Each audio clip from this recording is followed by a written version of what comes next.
Guys, আপনারা দেখতেই পাচ্ছেন হঠাৎ নদীর পাশে আসছিলাম। সো এটা হচ্ছে একটা ব্রিজ।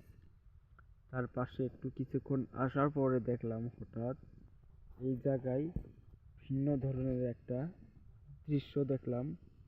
সেই দৃশ্য দেখার পর কেমন জানি একটা মনে আনচান কিছু লেগে গেল। আপনারা দেখতেই পাচ্ছেন জিঞ্জিরাম যে নদীটা রয়েছে, তো এই জিঞ্জিরাম নদীটার পাশেই আপনারা ঠিক দেখতে পাচ্ছেন কিছু ভয়ঙ্কর একটা জিনিস। তো দেখেন কিভাবে নড়াচড়া করতেছে, কিছু বুঝতে পারছি না এই জিনিসটা কি হতে পারে।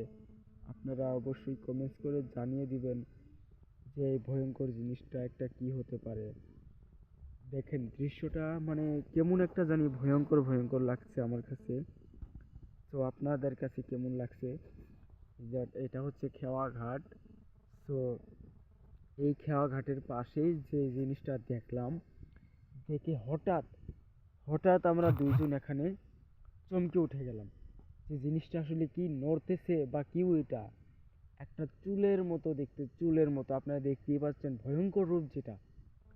পানির নিচে যে অনেকেই বলে হয়তো থাকে কুমির বা ভূত বা হচ্ছে আপনার মাসাম, সেই মাসাম জাতীয় জিনিসের মধ্যেই জিনিসটা আমাদের চোখে পড়ে গেছে।